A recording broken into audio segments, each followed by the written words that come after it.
नमस्ते विद्यार्थियों। आज अपन कारक के बारे में पढ़ेंगे। कारक क्या होता है? तो कारक का जो अर्थ है, कारक का जो अर्थ है वो करने वाला होता है। कारक का अर्थ होता है करने वाला। कारक का अर्थ करने वाला, अर्थात क्रिया का निष्पादन। क्रिया का निष्पादन अर्थात क्रिया को करने वाला। कारक का अर्थ होता है करने वाला और वैसे है क्रिया का निष्पादन अर्थात कार्य को जो करने वाला है उसी को क्या कहते हैं? कारक कहते हैं। संज्ञा या कारक की परिभाषा है, संज्ञा या सर्वनाम के जिस रूप से, संज्ञा या सर्वनाम के जिस रूप से वाक्य के दूसरे शब्दों से के साथ उसका जो संबंध ज्ञात होता है उसे कारक कहते हैं। संज्ञा या सर्वनाम के, संज्ञा या सर्वनाम के जिस रूप से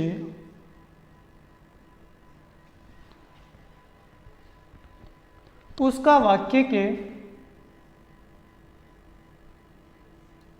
उसका वाक्य के दूसरे शब्दों के साथ,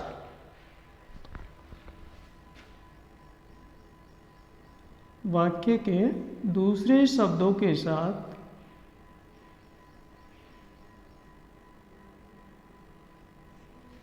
जो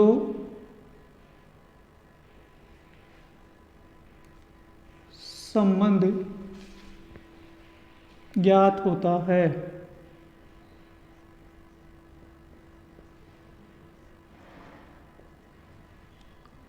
उसे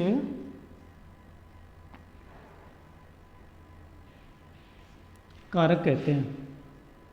क्या कहते हैं? उसे कारक कहते हैं। सॉरी,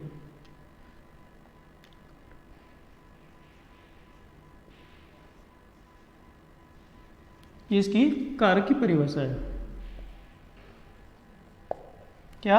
संज्ञा या सर्वनाम के जिस रूप से उसका वाक्य के दूसरे शब्दों के साथ जो संबंध व्यक्त होता है, संबंध ज्ञात होता है उसे कारक कहते हैं। अर्थात इसको ऐसे भी कह सकते हैं कि कर्ता और जो क्रिया है, कर्ता और जो क्रिया है उन दोनों के बीच में जो संबंध होता है वही कारक कहलाता है।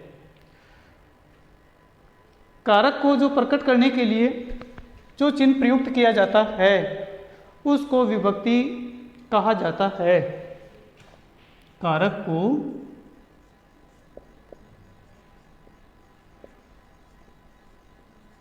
प्रकट करने के लिए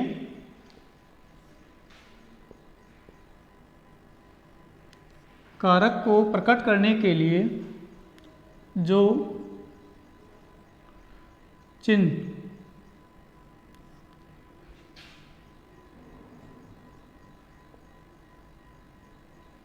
लगाया जाता है उसे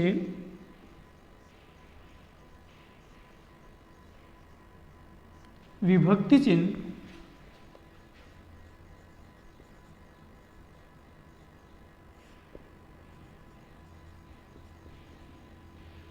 कहते हैं। किसको? कारक को प्रकट करने के लिए जो चिन्ह लगाया जाता है उसे विभक्ति चिन्ह कहते हैं। और जो विभक्ति है, जो विभक्ति है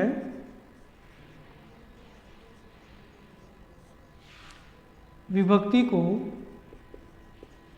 परसर्ग, क्या? परसर्ग भी कहते हैं।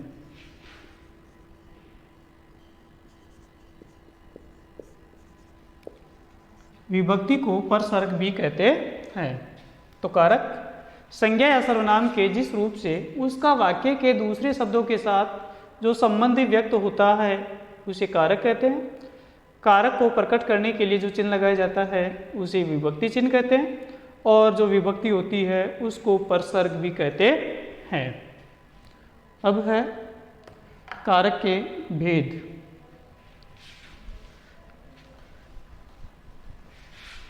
कारक के भेद, तो जो ये कारक होते हैं ये 8 प्रकार के होते हैं। कारक 8 प्रकार के होते हैं। कारक के भेद, पहला है कर्ता कारक।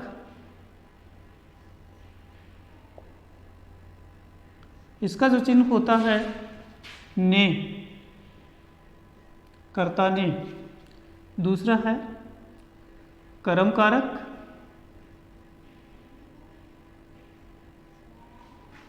को,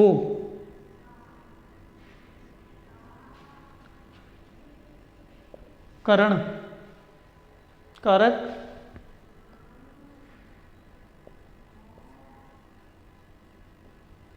करण कारक से, के द्वारा,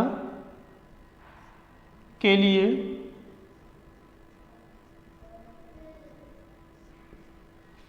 चौथा है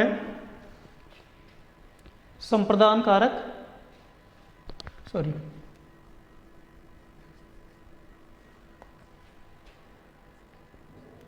संप्रदान कारक, संप्रदान के लिए,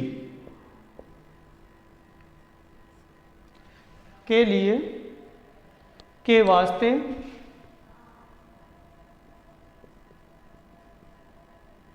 के हेतु,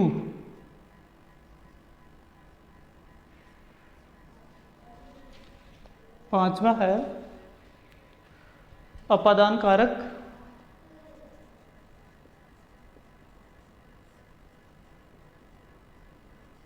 अपादान से अलग होने के लिए, अपादान से अलग होना।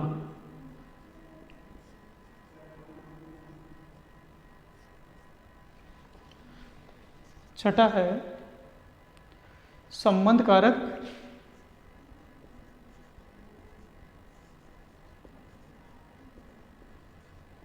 संबंध का, के, की, रा, रे, री, ना, ने, नी, ये संबंध कारक के चिन्ह है।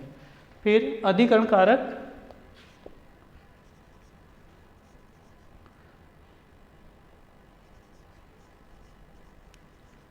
अधिकरण कारक, अधिकरण में पेपर, में पे पर, तो अधिकरण में पेपर होता है। और आठवां है संबोधन कारक।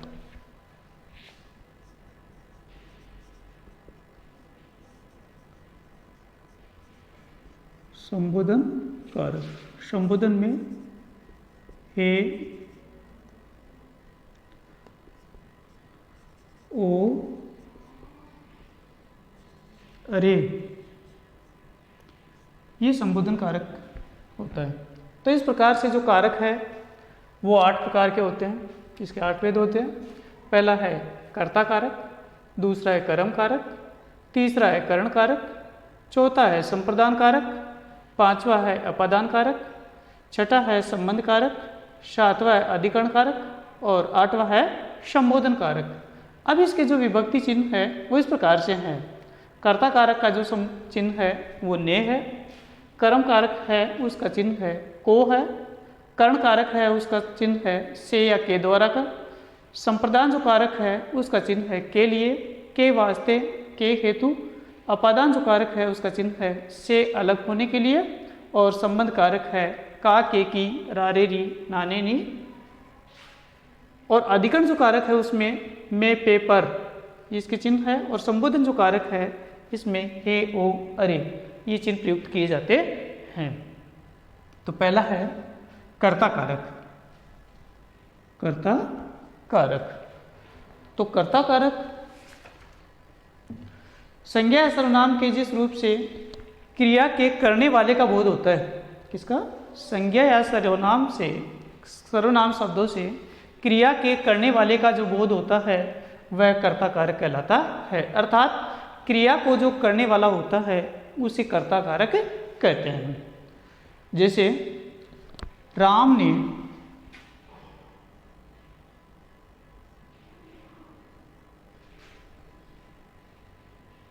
पुस्तक पढ़ी।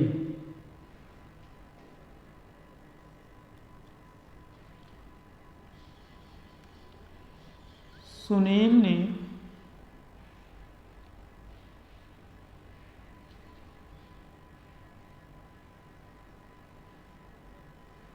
पत्र लिखा।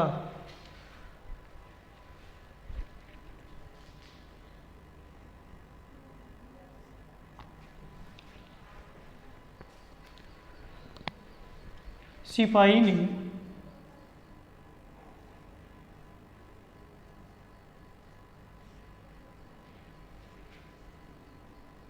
चोर को पकड़ा।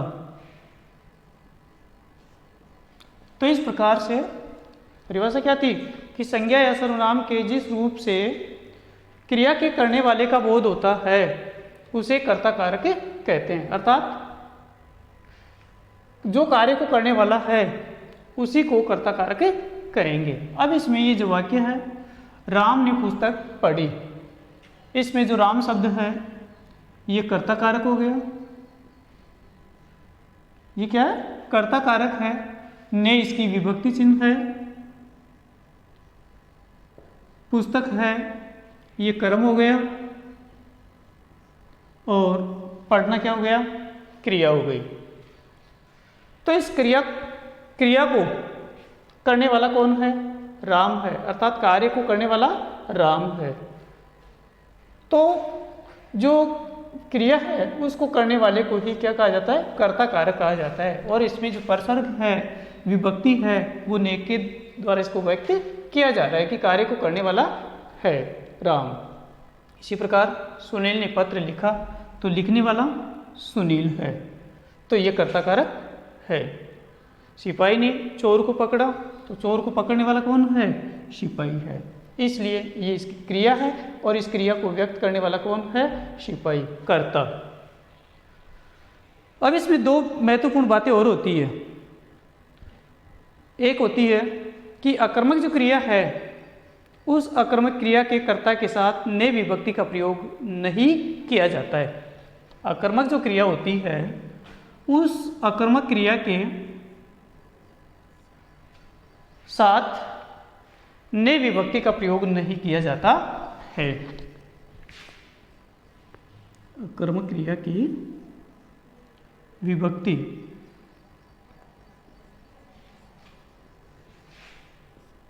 के साथ ने परसर्ग का प्रयोग नहीं किया जाता है।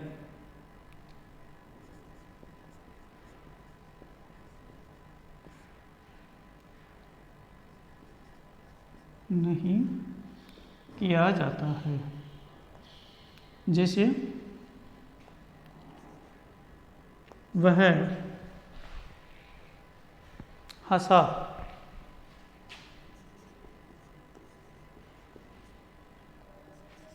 सुनील दौड़ा,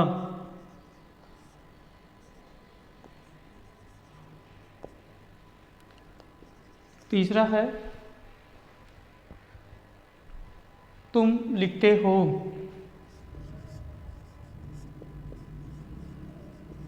तुम लिखते हो। तो इसमें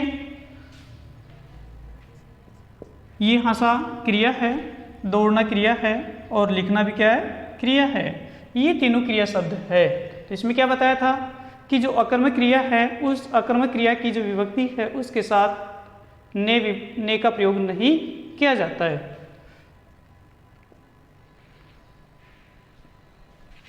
दूसरा है वर्तमान और भविष्य काल की जो सकर्मक क्रिया है उसके कर्ता के साथ भी ने विभक्ति का प्रयोग नहीं किया जाता है। वर्तमान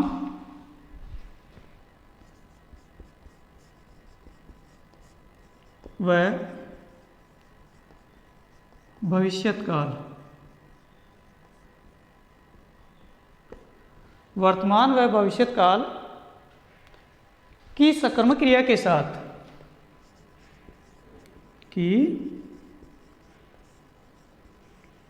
सकर्मक क्रिया के साथ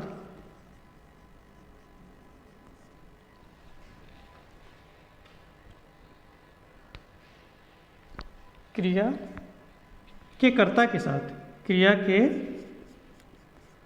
कर्ता के साथ ने विभक्ति का प्रयोग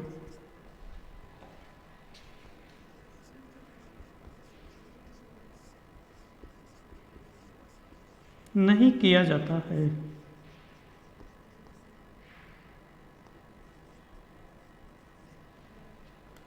वर्तमान व भविष्य काल की जो सकर्मक क्रिया है उस सकर्मक क्रिया के साथ भी ने विभक्ति का प्रयोग नहीं किया जाता है। जैसे वह विद्यालय जाएगा, जैसे वह विद्यालय जाएगा। सुनील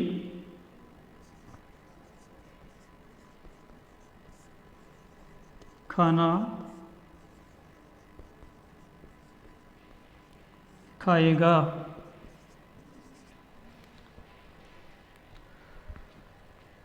राम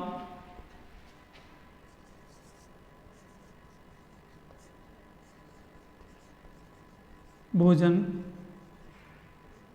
पकाता है।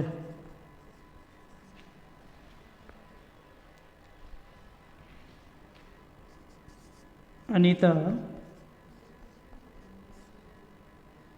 गाना गाती है।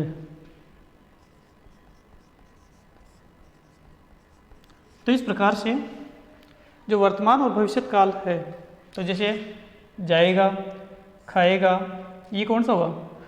भविष्य काल। और पकाता है, गाती है, ये कौन सा हो गया? वर्तमान काल हो गया। ये दोनों भविष्य काल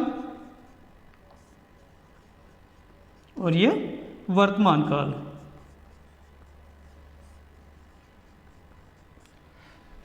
तो क्या था कि वर्तमान व भविष्य काल की जो सकर्मक क्रिया है उसके जो कर्ता है उसके साथ ने विभक्ति का प्रयोग नहीं किया जाता है। तो जैसे खाएगा, जाएगा, ये भविष्य काल की क्रियाएं हैं। इस भविष्य काल की क्रियाओं के का जो कर्ता है, जैसे वह और सुनील, इसके साथ किसका प्रयोग नहीं किया गया? ने का प्रयोग नहीं किया गया, क्योंकि कर्ता के साथ सीधा कर्म है और कर्म के बाद क्रिया व्यक्त हुई है। उसी प्रकार जैसे राम भोजन पकाता है तो ये वर्तमान काल का वाक्य है। अनीता गाना गाती है तो ये भी वर्तमान काल का वाक्य है। तो इसकी वर्तमान काल की जो क्रिया है उसका जो कर्ता है राम और अनीता, इन दोनों के साथ ने विभक्ति का प्रयोग नहीं किया गया है। तो इस प्रकार से जो कर्ता कारक है उस कर्ता कारक में आकर्मक जो क्रिया है उसके कर्ता के साथ भी ने विभक्ति का प्रयोग नहीं किया जाता है। और दूसरा है वर्तमान और भविष्य काल की सकर्मक क्रिया के साथ सकर्मक क्रिया का जो कर्ता है उसके साथ भी ने विभक्ति का प्रयोग नहीं किया जाता है। अब दूसरा है कर्म कारक।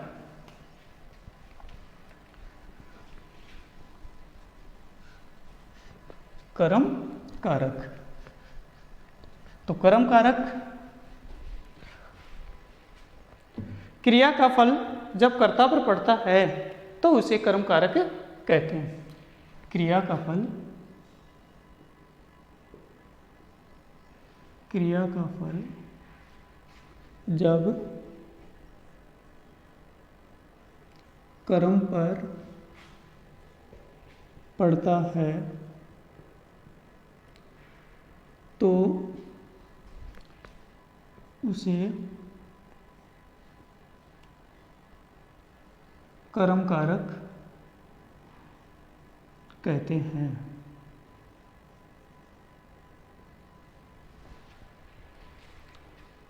अर्थात जो कर्म कारक की विभक्ति है उसमें जो का है उसका प्रयोग केवल सजीव कर्म के साथ ही होता है, निर्जीव के साथ नहीं।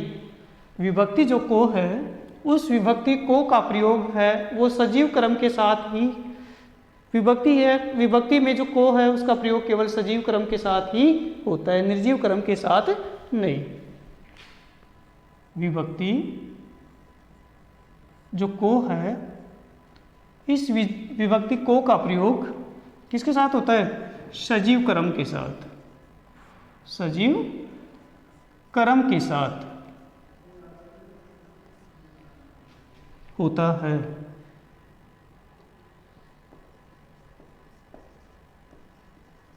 निर्जीव कर्म के साथ नहीं होता है। निर्जीव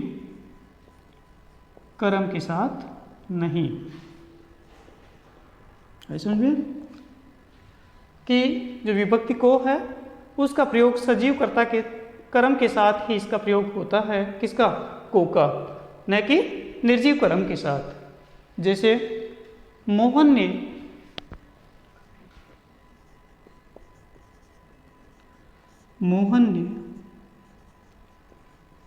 चोर को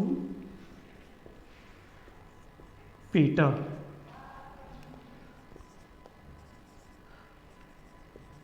अध्यापक ने छात्र को पीटा या डांटा।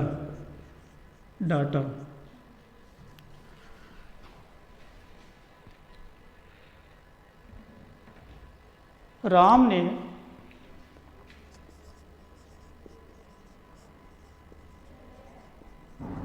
रावण को मारा।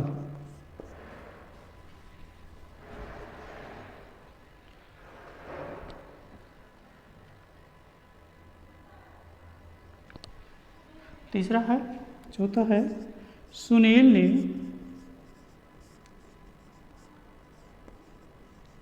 पत्र लिखा।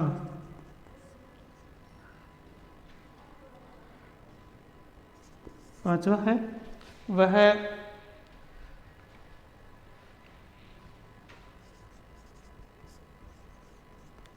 फल खाता है। तो देखिए वाक्य में मोहन ने चोर को पीटा, तो कर्म क्या हुआ? चोर। और इस कर्म के साथ किसका प्रयोग किया गया है? को विभक्ति का प्रयोग किया गया है। तो यहां पर जो मौन है वो सजीव है या निर्जीव है? सजीव है।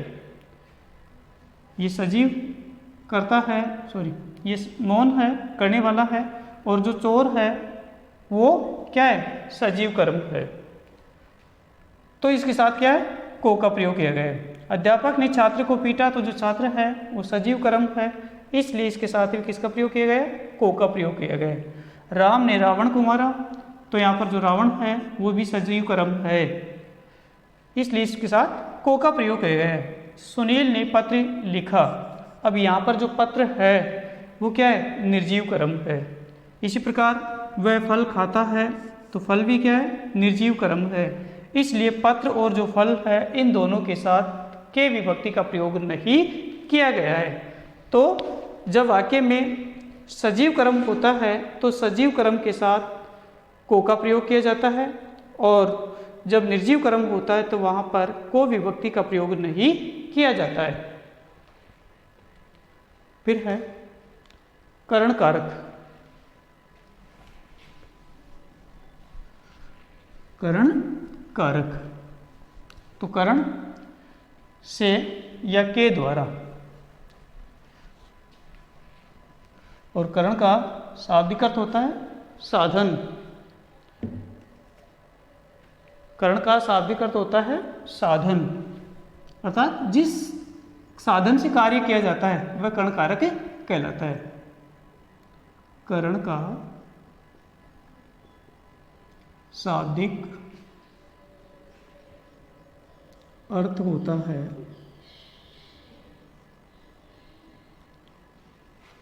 साधन, अर्थात कर्ता जिस साधन से कार्य करता है, क्रिया करता है, वह कर्ण कारक कहलाता है।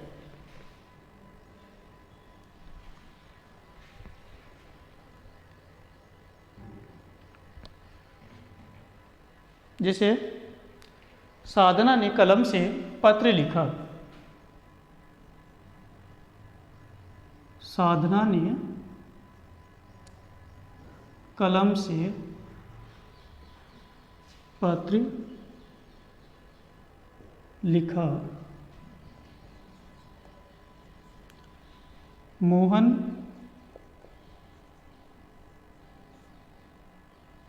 ने गिलास से पानी पिया।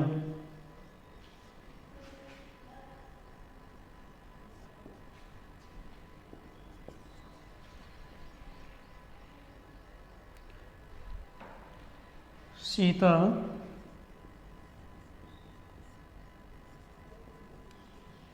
चाकू से फल काटती है। सीता चाकू से फल काटती है।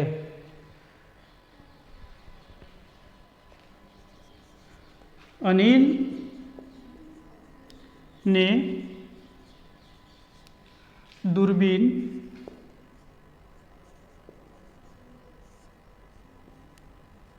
से सूर्यास्त को देखा।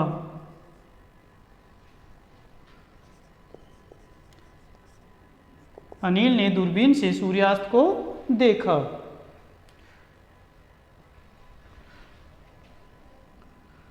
तो देखो, साधना ने कलम से पत्र लिखा,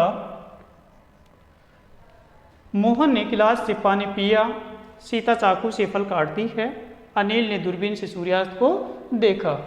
तो जिस साधन से, जिस माध्यम से क्रिया की जाती है वही कर्ण कारक कहलाता है। तो इसमें कार्य किससे किया जा रहा है? कलम से।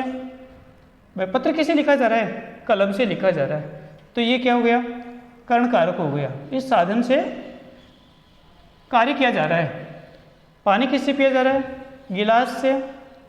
तो ये क्या हो गया? कर्ण कारक हो गया। फल किससे काटे जा रहे हैं? चाकू से। तो ये कर्ण कारक हो गया। सूर्यास्त को किसकी सहायता से देखा जा रहा है? दूरबीन की सहायता से। तो कलम से, गिलास से, चाकू से, दूरबीन से, इनसे कार्य किया जा रहा है। ये साधन है, माध्यम है कार्य करने के, इसलिए ये कर्ण कारक कहलाते हैं। चौथा है संप्रदान कारक। संप्रदान कारक के लिए, के वास्तु, के हेतु, अर्थात जिसके लिए जो कार्य किया जाता है, संप्रदान, समधन प्रदान, समधन प्रदान, अर्थात जो प्रदान किया जाता है वह संप्रदान कहलाता है। अर्थात जिसके लिए कुछ दिया जाता है वह संप्रदान कारक कहलाता है।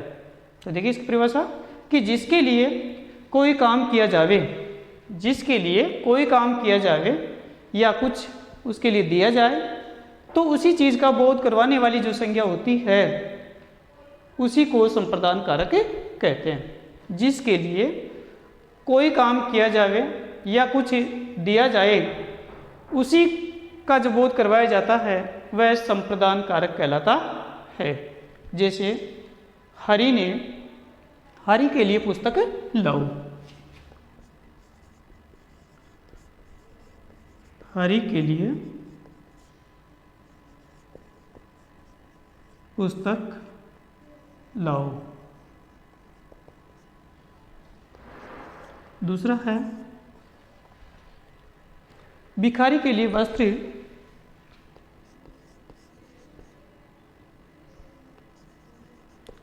भिखारी के लिए वस्त्र व भोजन लाओ।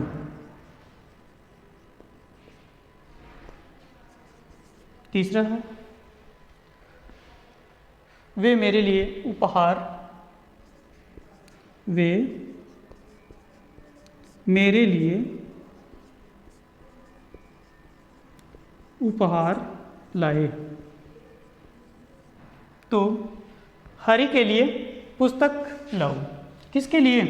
हरि के लिए। क्या? पुस्तक। तो इसमें के लिए यानी जिसके लिए जो कार्य किया जाता है, जिसके लिए जो संप्रदान किया जाता है, जिसको जो कुछ दिया जाता है, उसके लिए जो कारक चिन्ह का प्रयोग किया जाता है वह संप्रदान कारक कहलाता है। भिखारी के लिए वस्त्र और भोजन लाओ। तो यहाँ पर किसके लिए कार्य किया जा रहा है? भिखारी के लिए कुछ लाया जा रहा है। किसको दिया जा रहा है? भिखारी को। तो किस शब्द से? के लिए। किसके लिए? भिखारी के लिए। तो ये यहाँ पर जो के शब्द के लिए जो चिन्ह है, विभक्ति चिन्ह है, वो क्या है? संप्रदान कारक है। वो मेरे लिए, तो यहाँ पर लिए जो शब्द है ये क्या है? संप्रदान कारक का चिन्ह है। किसके लिए कार्य किया जा रहा है? मेरे लिए। किसको प्रदान किया जा रहा है? मेरे को प्रदान किया जा रहा है। तो ये के लिए या लिए, ये जो विभक्ति चिन्ह है वो किसकी है? संप्रदान कारक की विभक्ति है। तो जो संप्रदान कारक है उसमें जो कार्य जिसके लिए किया जाता है या जिसको कुछ दिया जाता है वह संप्रदान कारक कहलाता है। पांचवा है अपादान कारक।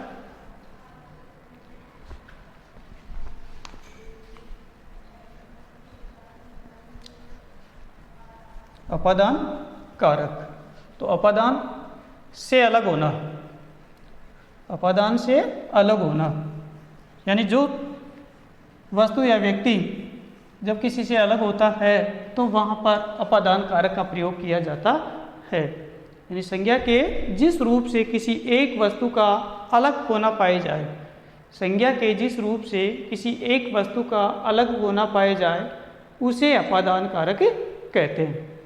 यानी जिससे जो वस्तु अलग होती है तो वहाँ पर अपादान कारक होगा। जैसे पेड़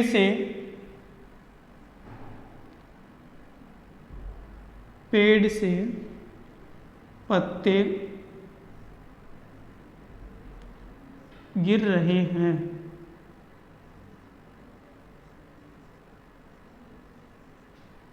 मेज से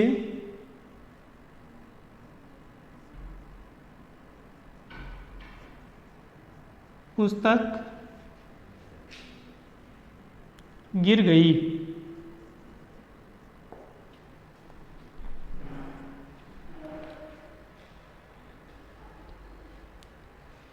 बच्चा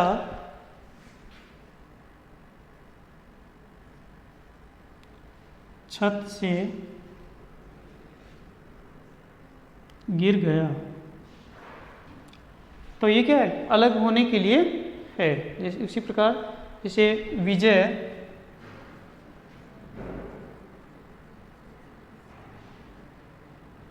शाला से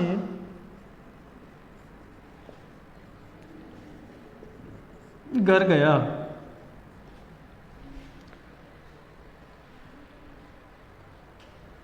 तो संज्ञा के जिस रूप से किसी एक वस्तु का अलग होना पाया जाए उसे अपादान कारक कहते हैं।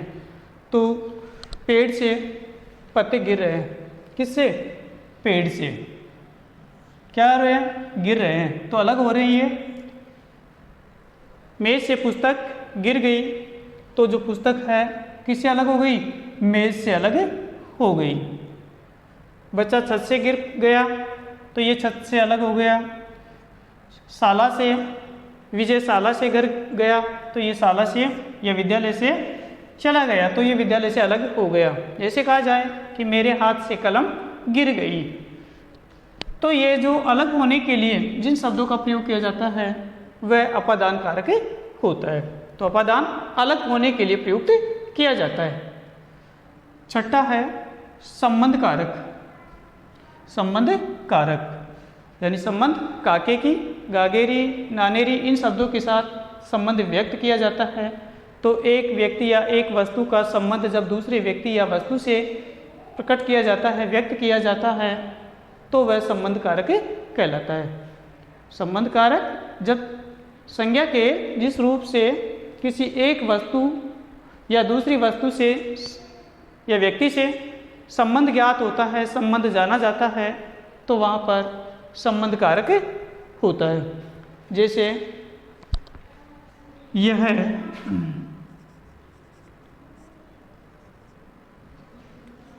बालिकाओं का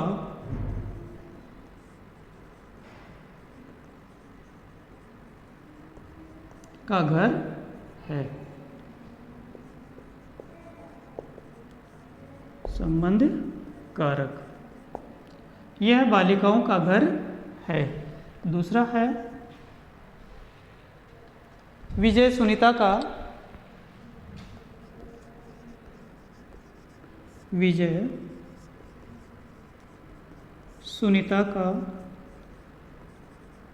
भाई है। तीसरा है यह पुस्तक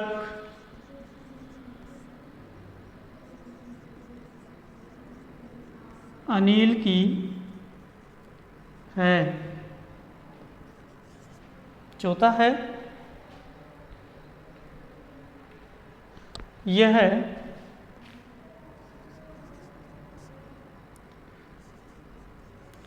राकेश की गाड़ी है। तो संबंध कारक जब संज्ञा के जिस रूप से एक व्यक्ति या वस्तु का संबंध जब दूसरे व्यक्ति या वस्तु से व्यक्त होता है तो वह संबंध कारक होता है। और जो संबंध कारक है उसको काके की, रारेरी, नाने नी इन शब्दों के साथ प्रयुक्त किया जाता है। जैसे ये बालिकाओं का घर है, तो जो घर है उसका संबंध किससे है? बालिकाओं से, यानी बालिकाओं का संबंध किससे हो गया? घर से हो गया। इसी प्रकार विजय सुनीता का भाई है, तो जो विजय और सुनीता है इन दोनों में संबंध है, और वो संबंध क्या है? भाई बहन का है। इसी प्रकार ये पुस्तक अनिल की है, तो पुस्तक का संबंध किससे हो गया? अनिल से हो गया। राकेश, ये राकेश की गाड़ी है, तो गाड़ी का संबंध किससे हो गया? राकेश से हो गया। तो इस प्रकार से जो संबंध जब एक व्यक्ति या वस्तु का संबंध दूसरे व्यक्ति या वस्तु से होता है और उन्हीं कारक चिन्हों से उसको जब प्रयुक्त किया जाता है तो वह संबंध कारक कहलाता है। अगला है अधिकरण कारक।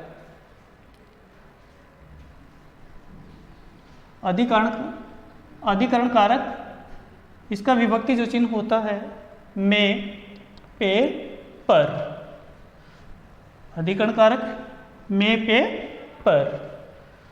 तो अधिकरण कारक में संज्ञा की जिस रूप से क्रिया का आधार मालूम हो उसे अधिकरण कारक कहते हैं। संज्ञा के जिस रूप से क्रिया का आधार मालूम हो, अर्थात कार्य का जो आधार है वो मालूम हो जाता है, तो वह अधिकरण कारक कहलाता है कि क्रिया किसके द्वारा किस स्थान पर या कहाँ की जा रही है। जैसे बालक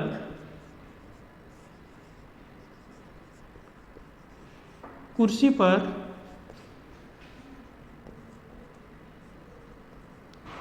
बैठे हैं।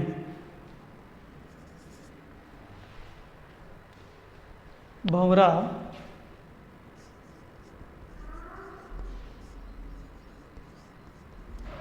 फूलों पर मंडरा रहा है। तीसरा है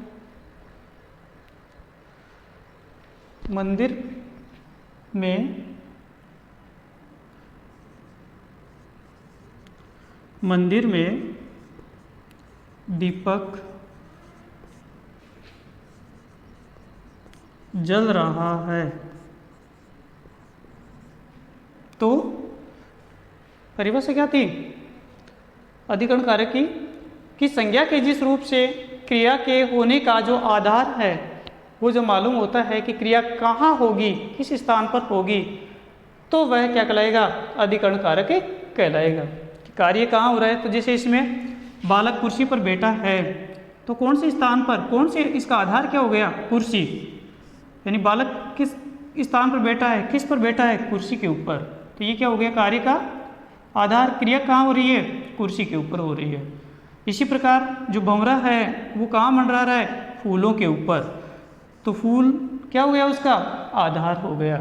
जैसे मधुमक्खी छाते पर बैठी है, तो आधार उसका क्या हो गया, मधुमक्खी का छाता हो गया।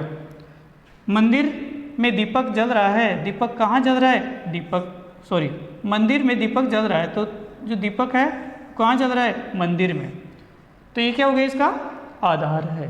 यानी क्रिया का जो होने का स्थान होता है वो अधिकरण कारक कहलाता है। 8वां है संबोधन कारक। संबोधन कारक, संबोधन हे, ओ, अरे, तो जब किसी को आवाज़ दी जाती है, पुकारा जाता है, तो वहाँ पर संबोधन कारक होता है। और वहाँ पर जब उस पुकारने पर, आवाज़ देने पर इन परसर्गों का प्रयोग किया जाता है, तो वह संबोधन कारक परसर्ग कहलाते हैं। तो जिस रूप से संज्ञा के जिस रूप से किसी को बुलाने, पुकारने, सावधान करने के लिए जिन चिन्हों का प्रयोग किया जाता है उसे संबोधन कारक कहते हैं। जैसे अरे, तुम, अभी, यहाँ रहो, तो ये क्या है, संबोधन चिन्ह है। दूसरा है हे राम, हे राम, यह क्या अनर्थ हो गया। तीसरा है अरे राकेश,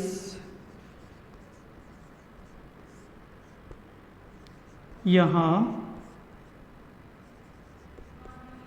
आओ। तो संबोधन कारक संज्ञा के जिस रूप से किसी को बुलाने के लिए, पुकारने के लिए, सचेत करने के लिए जिन भावों का प्रयोग किया जाता है या जिन भावों को प्रकट किया जाता है उसे संबोधन कारक कहते हैं। तो जो संबोधन कारक है उस संबोधन कारक में हे, ओ, अरे, इन कारक चिन्हों का प्रयोग किया जाता है या विभक्ति चिन्हों का प्रयोग किया जाता है। जैसे तुम अभी यहाँ रहो, अगर इसके आगे अरे शब्द लगा दिया जाए तो ये क्या हो गया, संबोधन कारक का चिन्ह हो गया। तो यहाँ पर अरे, तो अरे का मतलब पुकारना हो गया किसी को कि अरे तुम, अगर ऐसे कहा जाए कि तुम अभी यहाँ रहो तो अभी किसी को वैसे कहा जा रहा है। और यहाँ पर जो अरे शब्द है, इस अरे शब्द के लगाने पर विशेषतया हो गया, विशेष व्यक्ति के लिए हो गया कि अरे तुम यहाँ अभी रहो। हे राम, ये क्या अनर्थ हो गया। जैसे मान लो कुछ गलत कार्य हो जाता है तो अपन विस्मय बोध प्रकट करते हैं, शोक व्यक्त करते हैं, तब ऐसे शब्द का प्रयोग किया जाता है। जैसे हाय, ये क्या हो गया, छी, ये क्या हो गया। जैसे मान लो किसी को बधाई देनी है, शाबाश। तो इन शब्दों का जब प्रयोग किया जाता है तो वह संबोधन कारक होते हैं। तो जैसे हे राम, ये क्या अनर्थ हो गया, भाई बुरा कुछ हो गया। तो यहाँ पर जैसे कई बार दुख व्यक्त कर लेते हैं इन चिन्हों से। अरे राकेश, यहाँ आओ, तो राकेश को पुकारा जा रहा है किसके द्वारा, अरे शब्द के द्वारा। तो इस प्रकार से ये अपने कारक है। तो जो कारक है उस कारक का अर्थ होता है करने वाला, और क्रिया को जो कार्य करने वाला होता है वही कारक कहलाता है। संज्ञा या सर्वनाम के जिस रूप से उसका वाक्य के दूसरे शब्दों के साथ संबंध व्यक्त होता है तो वह कारक कहलाएगा। कारक की जो विभक्ति है उसको प्रकट करने के लिए जो चिन्ह लगाया जाता है वह परसर्ग कहलाता है या विभक्ति चिन्ह कहलाता है। कारक है वो 8 प्रकार के होते हैं। कर्ता कारक जिसकी विभक्ति चिन्ह होता है ने। दूसरा है कर्म कारक जिसका विभक्ति चिन्ह होती है को। तीसरा है करण कारक जिसका विभक्ति चिन्ह होता है से या के द्वारा। संप्रदान कारक जिसका विभक्ति चिन्ह होता है के लिए, के वास्ते या के हेतु। अपादान कारक है उसका विभक्ति चिन्ह से अलग होने के लिए। संबंध कारक काके की, रारे री, नाने नी। अधिकरण जो कारक है उसमें में, पे, पर। संबोधन कारक है हे, ओ, अरे। ये इनके विभक्ति चिन्ह होते हैं। अब ये जो कारक है उसको जो परीक्षा में पूछा जाता है वो किस प्रकार से पूछा जाता है। तो इसमें जैसे मान लो कोई भी परिभाषा दे दी, परिभाषा दे के उसके पूछ कह दिए कि इसके साथ इसके अन्य उदाहरण भी लिखिए, या एक या दो कारक के जो भेद है उसको दे दिया, उसके साथ उसके जो परसर्ग है उसको पूछ लिया, या परसर्ग दे करके उसका नाम पूछ लिया कि ये जो विभक्ति चिन्ह है वो किस कारक के हैं। या ये हो सकता है कि जैसे उदाहरण दे देते हैं, उदाहरण देके उसके बाद उसको पहचान करवाते हैं कि ये कौन से कारक के हैं, और कारक को पहचान करके उसकी परिभाषा और अन्य उदाहरण भी लिखी ये। ठीक है।